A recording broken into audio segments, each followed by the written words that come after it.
So welcome back, friends. This is a video that was requested by my subscriber by the name of Elliot.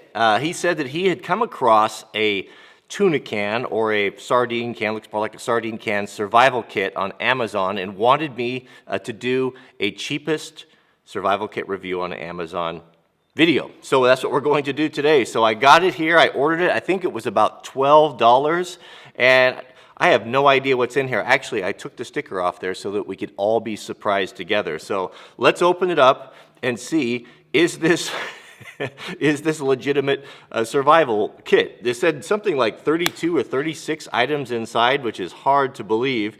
I've not had the best of luck with these little tiny survival kits, but you never know. Let's find out. So it's sealed, and that's what's nice. It's going to be all waterproof, so maybe it is a viable option here. So let's start at the top and find out what is inside of here. It is packed tight. I'll give them that. All right, first things first. What do we have here? We've got duct tape. A pretty good amount of it, probably about 12 inches of duct tape. Is it quality duct tape? Because not all duct tape is created equal. Some of it is not as good as others, but if it's pretty good duct tape, what could you use that for? Oh, you could patch a tent with it. You could secure something. You just can't go wrong with duct tape. I think that's probably a good feature. Next we have, it's a little sandwich bag. That's nice if you needed to, is it big enough to put a cell phone in? If you needed, a lot of us rely on cell phones for navigation, and most of them are not waterproof, so I like that. That's handy. Also, you could use it as an impromptu canteen. You could put a little bit of water in there. I mean, it's hard to carry water. If you think about it, if you don't have a canteen, how would you carry water? I mean, you're going to cup it in your hand? No. Is it a lot of water? No, it's not a lot, but it's something. I think that's a great feature. Here, let's stick it on there. It's a little bit windy out here. Oh no, get out of here.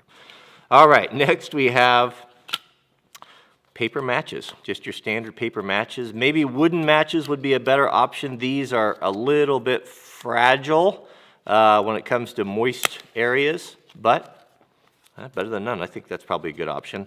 I don't know that you would even get the wooden matches inside of one of these containers. It's very small. This is actually pretty, this is a pretty cool kit. We have a razor blade. Razor blade, I mean, if you don't have a knife and you need to cut something and you need to do maybe some first aid or dig something out or cut, I mean, that's a great option. I mean, pound for pound, it's hard to beat capability of a razor blade for just, a bazillion different reasons. I actually one time cleaned a fish with a razor blade. It's totally possible. We have in here a little bit of cord wrapped up in some green frog tape. Man, they spared no expense. That's the expensive stuff. This is a braided cord of some sort. It's actually pretty good stuff. Could you use it to replace a bootlace or a shoelace? Possibly. I know they probably say in the instructions that it's, you could make some sort of an animal snare with that. Good luck. I don't have a lot of experience making animal snares. But I know enough about animals that it's probably not an easy thing to do, even for experienced guys. But that's handy. Very small. Maybe they should have put a little bit more. It would have been nice to have 5 or 6 feet of that, but better than nothing. We've got 2 safety pins. Those are super handy. One time I fixed a backpack strap, hunting that had come unstitched. I had several of these in my kit. These are not very high quality ones. I mean, you can feel the spring on there. They're pretty cheap. But you've got a large one and you've got a small one. I have also read in survival books of guys saying that they've actually caught fish with these. I'd like to see that. I don't think that maybe I don't know. I'm not thinking that that's going to happen. We've got a tea light. A tea light. This is really good. My granddad, he always carried one of these in his hunting pack, And sometimes when we had wood that was, if you're hunting like in the fall and there's a lot of snow on the ground and everything is wet, even if you have good matches, it's hard to get a fire going. You could take this little guy or a little broken end piece of a candle, put it at the base, and put some, put some wood and tinder around it, and that will burn a long time. Not to mention having a little bit of light. I should tell you the story about my friend Charlie who got lost in a cave for 5 days. That's a whole nother story.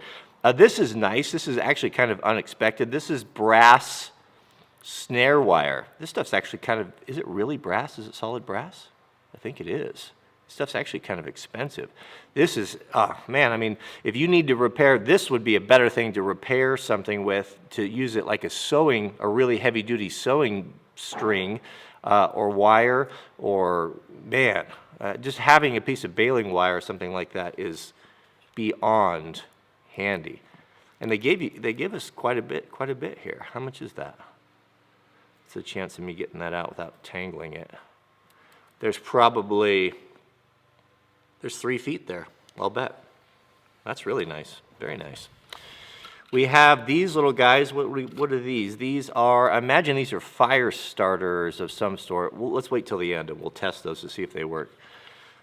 So here we go. We've got redundancy. So and they're matches, and they're wax coated, or they feel like they're wax. Yeah, they are wax coated. Someone has dipped the tips in these in wax to keep the sulfur and the igniter from getting ruined.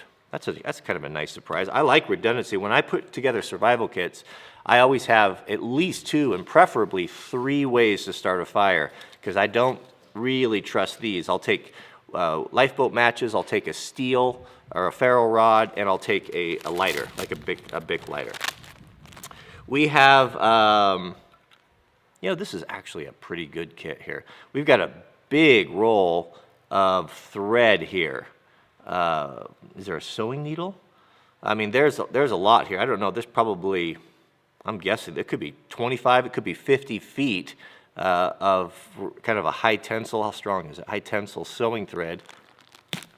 Not super strong, but it is strong enough where you could definitely fish with it and definitely do repairs.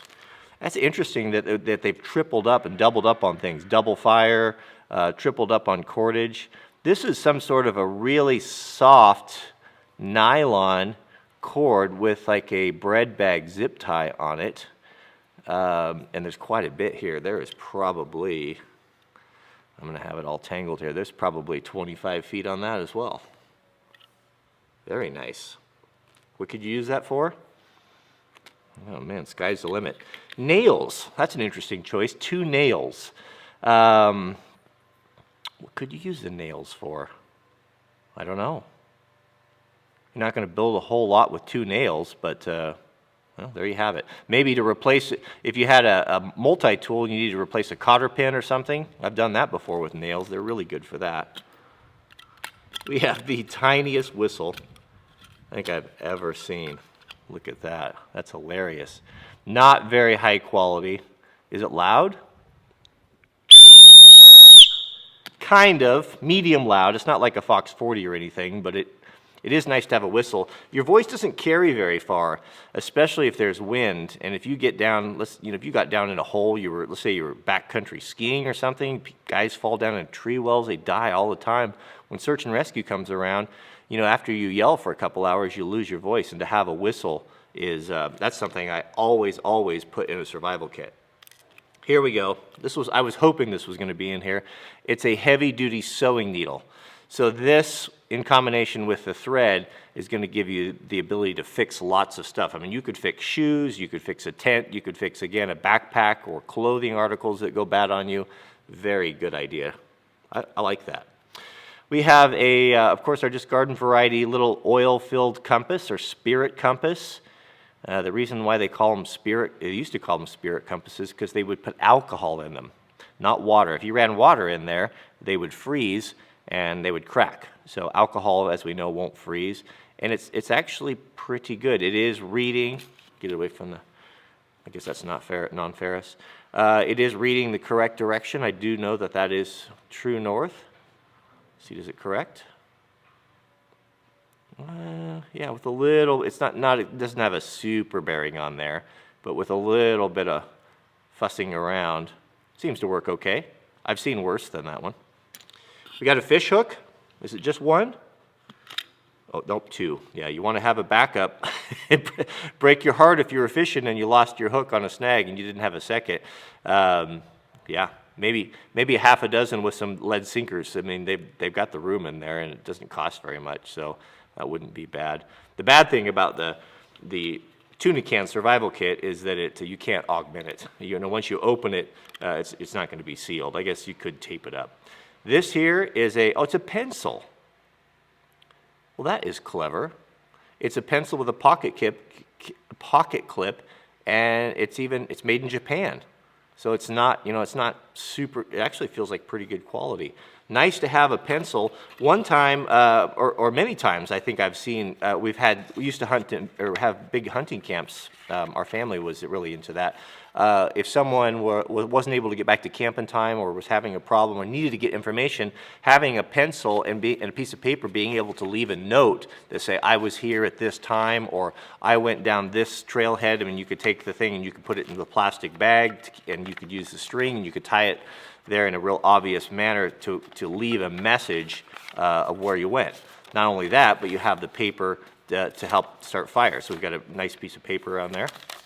I like the pencil. That's pretty nice. I might keep that in one of my survival kits here. We have one of these guys. These are, we've all seen these before, kind of a credit card type survival kit. Quality-wise, they're not great. There's not a whole lot you could do with this, but it does have a point, and I guess if you needed to scrape or pry something, you could do it. We've got a saw there, and I've had limited success with those guys. Yeah, I don't know. I don't know that that's as handy as the razor blade, but I guess you could tighten a screw with it. You got an end there, you got a small measure on it.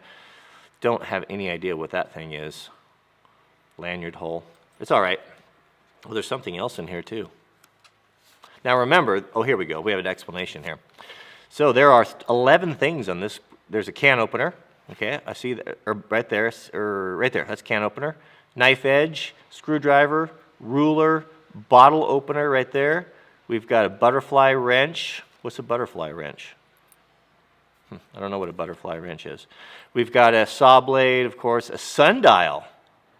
Who knows how to use a sundial?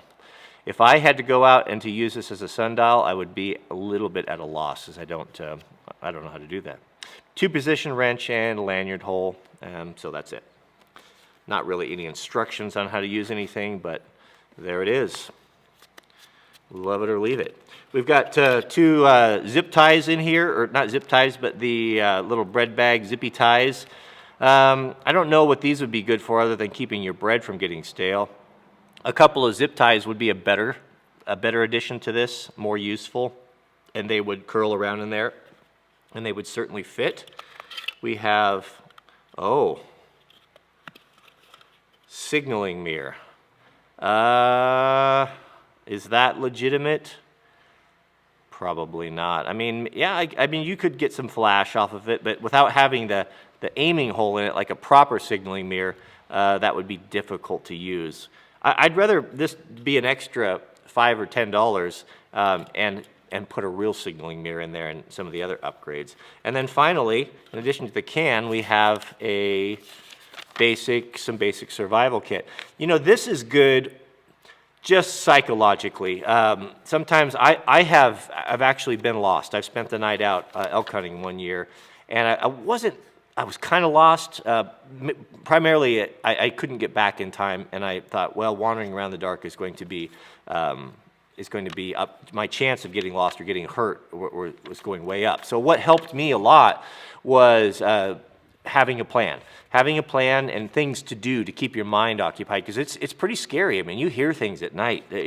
I was up all night, kind of stewing and worrying about stuff because you didn't know what was going on. So having a plan and kind of having something to read and to keep your mind occupied is very, very handy. And it looks like there's some pretty good stuff in here. Some pretty basic first aid kit or survival kit stuff. Is there anything else in there?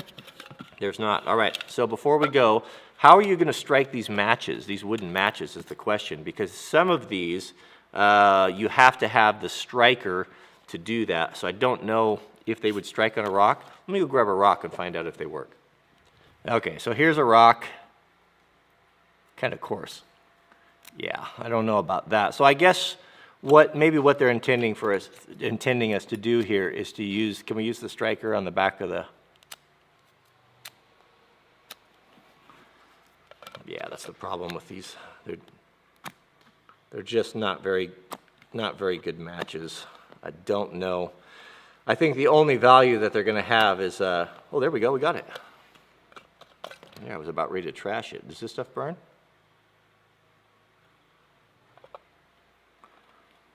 The fire starter? Yeah. It's really windy right now, so this is, of course, you know, when you need to start a fire, it's either going to be raining or windy. There you go. You've got two of them. I like the backup, man. You mess up or you drop one or lose one, to be able to have a backup there is super handy. So what's my conclusion on this? I'm actually pretty surprised. For $12, something that's super, super small, and if nothing else, just to give you something to do.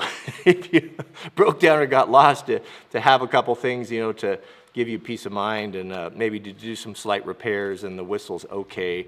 But this is a great idea. I think it would be cooler. Maybe what we should do is to get an Altoid type of can, something that you can reopen, and I would choose a lot of the same things that we have here, only better quality.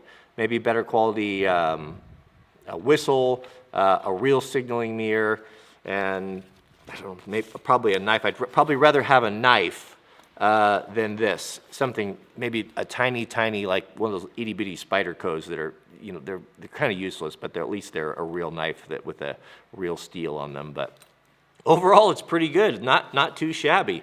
So that's it. That's my review of the $12 sardine can survival kit. If you have ideas or different things you'd like to see me review, let me know in the comments. Don't forget to click the thumbs up if you enjoy these videos. I think they're kind of fun to do. And that's it. We'll see you guys on the next video.